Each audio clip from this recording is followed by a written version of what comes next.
program today about the deserter, Bowe Bergdahl. And again, there's no question now that he was a deserter, left his post. There's no question he endangered the lives of other American soldiers. No question that 6 soldiers lost their lives trying to save him, trying to find him, trying to retrieve him. None of that was necessary. So in my mind, the blood of those 6 soldiers rests upon Bowe Bergdahl. He's responsible for the shedding of their blood. They lost their lives, expended their lives' blood, trying to save him. They abandoned their primary military mission in order to retrieve him. Assets were diverted to the task of trying to find him that compromised mission objectives in other places in the region. It was a terribly destructive thing that he did. And again, he should be facing a court-martial and not a homecoming parade. Let's go to Mike in Sanford, Mississippi. Mike in Sanford, Mississippi, welcome. What's on your mind, Mike? Thank you, Brian. This is just another great stepping stone in President Obama's achievement in setting presidential precedents on the president's office, and it's, leading up towards the next president, whether he be liberal or progressive, for this new world order.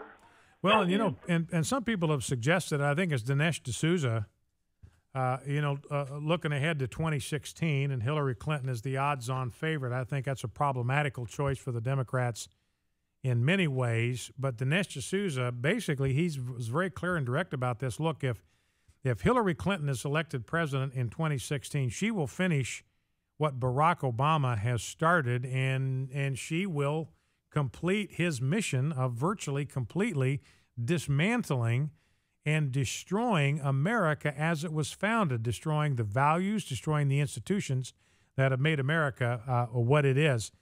All right, well, listen, I appreciate the call, Mike. Thank you for that. So that's kind of where we're at. His hometown, Haley, Idaho. I've been there many times. Been through Sun Valley many times. Pretty hardcore liberal place, and they're going to treat Bowe Bergdahl as if he is a returning war hero, which is essentially what President Obama did. And this may wind up backfiring on him because, as we've seen, even the mainstream media is tumbling to the fact, look, that this guy was probably a deserter. That's about as far as they will go. But they're talking about him being a deserter. They're beginning to talk about the lives that were lost trying to find him. They are beginning to talk about the fact that these Taliban guys that have been released from Guantanamo Bay are bad actors, represent a severe risk to American security interests. And so this thing could wind up backfiring on President Obama in a very, very significant way. 888-589-8840. Might squeeze in a couple of phone calls before the end of the segment. 888-589-8840. Now let's play some sound bites from Heidi Munt. This is clips 3, 4, 5, and 6 while we're talking about Islam. Germany is being overrun with Muslim immigrants. This Heidi Munt, who is just a German Christian, an ordinary German Christian, just a brave German woman is how she is described. She read about this advertisement for an interfaith service at the church that was built in honor of Martin Luther, who was responsible for the Protestant Reformation. And so Heidi Munt goes to this interfaith service. She takes a banner that says, Jesus Christ is Lord of Germany, says it in German, but that's what it says. Jesus Christ is Lord of Germany. She goes to this interfaith service. She was fine. She held her peace until an imam was introduced who issued the Muslim call to prayer from the platform or the podium of a church that had been built in honor of Martin Luther. And she got to the point where she just couldn't take it anymore. Here's clip 3. Let's listen. Till the imam started with his shouting, I did not really know what to do. I had my thoughts, but I was not sure. I was just prepared for what God wants me to do. Then the Muslim call to prayer began, and Heidi said she felt something rising up inside her. I would call it an holy anger. And then I rose my flag and I was proclaiming that Jesus Christ is Lord over Germany. Jesus Christus allein ist Herr über Deutschland. Ich zerbreche diesen Fluch. And by purpose I broke this curse, because this Allahu Akbar, they say with it, only Allah is the Lord. Yeah, He is Lord, He is God, and the only God. And I broke this curse in this church, and I broke it over my country. So she stood up in the middle of this call to Islamic prayer, and she declared at the top of her lungs, Jesus Christ is Lord of Germany. And she broke the curse out loud in the name of Jesus. She said the very words that Martin Luther spoke when he was on trial before Charles V, the emperor of the Holy Roman Empire, said, "Here I stand, I can do no other." Well, she got thrown out of the church, and here's what she said should have happened, clip 4. They should have thrown the imam out of the church and not me, because I'm a believer in Jesus Christ. But he serves another God. This Allah is not the same God, and this is not the truth. This Allahu Akbar, so I think in general most of us know they use it when they kill people. This is, for me, it's an worship to an idol. Yeah, to their God. It's a worship, and they bring this blood offering to their God. And when the Muslims call Allahu Akbar in a church, that means this church is not a church anymore, it's a mosque. Now, she was asked, look, you've taken on Islam in Germany, where Islam is pretty firmly rooted, and just the fact that the question would be asked of her, aren't you afraid? What does that tell you about Islam? People know that Islam is not a benign alternative to Christianity. They know that Islam is an evil, wicked religion where they cut people's heads off for disagreeing with them. That's the only reason they would ask her, aren't you afraid? You know, nobody has to be afraid if they take on Christianity in the United States.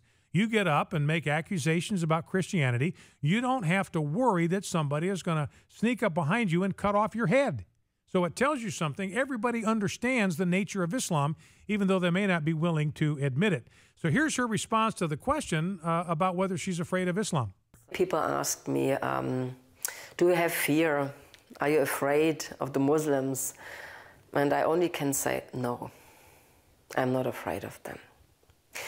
I know my God, the living God of the Bible, can protect me as long as He wants. When my time is over, I will go to Him. So absolutely fearless. And one last soundbite talking about her country. She says, I had to do this for my country. I had to stand up and take the stand against Islam and for Jesus Christ for the sake of my country. And then she says, look, Germany is gone. It seems lost. It seems it's in a moral and spiritual abyss, much like we see the condition of America. But here's what she says, last clip, clip 6. Well, nothing is impossible for my God. Nothing, nothing, nothing, nothing. From a human point of view, I feel that our country is lost. It's already lost. It's done. But I trust God that He has a plan A, and that my country is not lost, that He will reach us and He will come and change the whole situation. Now, I got to tell you, ladies and gentlemen, if this brave German woman can take on Islam all by herself, you and I can do it too. Now, let's go to the phones. Let's grab a call from Catherine in North Carolina. Catherine, welcome. What's on your mind? Oh, I just wanted to say, down here in Carolina, our bird dogs are more loyal than that bird dog. They don't leave the field. No. But I did want to say this. They pretend, the Secretary of State, that they did this because of concern for bird dogs' health, but yet they're not concerned about our veterans' health. Well, you know, that's a very good point. They show more concern for the health of a deserter than for soldiers that have faithfully served their nation year in and year out. All right, well, thank you for that call. That's a great, great call.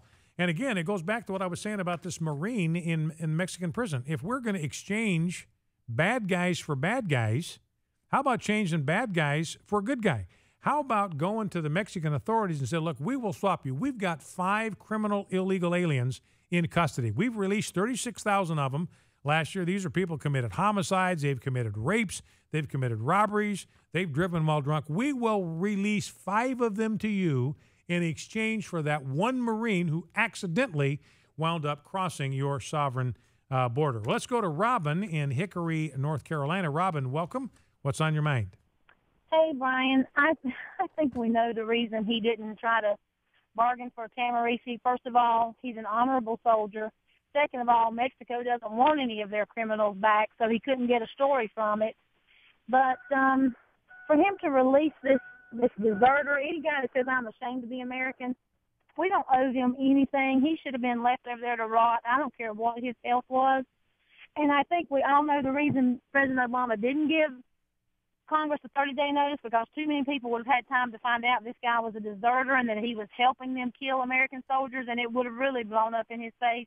And I think we know that's why he really didn't notify Congress about the whole mess. The whole thing stinks, just like everything Obama touches, and that's what I wanted to say. All right, Robin. And I think you make a good point about why he did not notify Congress, because you look at the reaction of Congress to this. I mean, even Democrats are having a problem with this. Even Democrats know that this was not a good idea. Even Jonathan Turley, hardcore liberal, says, look, there's no question here that he broke the law. You can just add this to the pile, to the stack of offenses against the law from this president. And I think President Obama had to know that there would be severe blowback if they notified Congress. He's supposed to give them 30 days. If he went to Congress, he went to Mike Rogers, he went to John McCain, he went to Lindsey Graham, he went to others on this issue, they would flatly make it impossible for this to happen. They would bang on their pots, they would bang on their pans, they would host press conferences. We can't do this. This endangers American security. These Taliban are the worst of the worst. This is the dream team for the Taliban. This swap cannot happen. You're swapping these men who are committed and have already demonstrated they're willing to kill Americans. You're returning them to the battlefield in exchange for a prisoner of war, for a deserter, not a prisoner of war, but a deserter who by all rights should be court-martialed and possibly executed for deserting his post and endangering the lives of his fellow soldiers, 6 of whom died trying to retrieve him, while the military mission in that part of Afghanistan was completely compromised. And I think if he'd given Congress 30 days notice, there's no way this would have happened. Just too bad. Focal Point, AFR Talk, back in 2.